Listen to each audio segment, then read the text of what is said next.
Hey everyone, welcome back. If you've ever found yourself confused about how to make your numbers stand out in Power BI, today's video is just for you. We're diving right into numeric and conditional formatting in Power BI, and by the end, you'll know exactly how to take your regular tables and make them visually powerful, intuitive, and presentation ready. Whether you want to highlight profit margins, make your currency fields pop, or use color in smarter ways, you'll walk away with practical skills you can use in your own reports. Let's jump in. First, I have a simple dataset to help us practice. Imagine you're managing some products: laptop, phone, chair, desk, and monitor, each with sales amounts, quantities sold, and profit margins. Here's a quick look at the data. Laptops sold $5,000, phones at $3,000, and so on. This kind of table is classic for sales reporting, so learning to format it properly is a must. To get started, open up Power BI Desktop. If you're new to this, the interface can look a little overwhelming, but don't worry, we're sticking to just the parts you need. Click on the Home tab at the top, then look for the Enter Data button. This is where you'll paste in the example table I mentioned earlier. You can either type it in or just copy and paste the rows. Once it looks good, just click Load. It may take a few seconds to process, especially if this is your first or only dataset. Alright, now that we have our raw data inside Power BI, let's get to the main topic. Number and numeric field formatting. Think of formatting as giving your numbers some clothes suited for the occasion. For instance, a large sales amount should look like currency so viewers know immediately what's being discussed. To do this, find Sales Amount in the Fields pane on the right. Select it, and then hop over to the Column Tools tab up top and you'll see a Format dropdown. Here, change Sales Amount to currency, usually in dollars. Instantly, those numbers will display as $5,000, $3,000, and so on, rather than just plain numerals. This tiny detail does wonders, both for clarity and professionalism.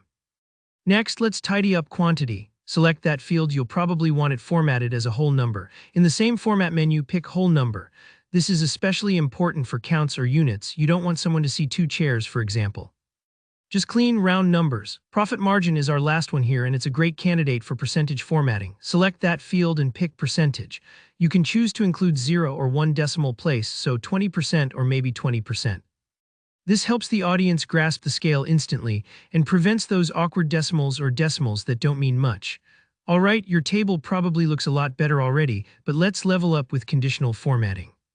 Conditional formatting is like adding highlighters or heat maps to your tables so trends pop out immediately. Let's start with profit margin. In your table visual, add product, sales amount, and profit margin. Click the drop-down arrow on profit margin, head to conditional formatting, then background color. Set up a color scale from red for low margins to green for high ones. Right away, you'll see products with weak profit margins showing up in red, a giant help for identifying which items might need attention or a price boost. Now repeat for sales amount, but let's add data bars.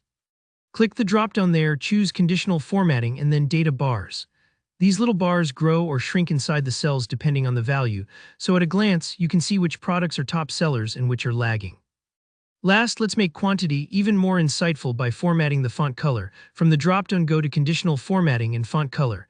Here you can set rules. Anything with a quantity of 2 or less turns red, to flag items with low stock. 4 or more could turn green, marking products selling strong or in abundance. This is the kind of storytelling that lets decision-makers see problems or successes without digging. To summarize, with these formatting tools, sales amount looks sharp in currency, quantity is crisp in whole numbers, and profit margin is clear with percentages and visual color cues. Conditional formatting takes it further, adding color scales, data bars, and font coloring for deeper insight. And that's it, you're set to elevate any Power BI report with numeric and conditional formatting that not only looks good, but truly communicates the story in your data. If this helped you, don't forget to hit that like button, and if you have any questions or want more deep dives, drop me a comment below. Make sure to subscribe so you catch all future tutorials. Thanks so much for watching, and I'll see you in the next one.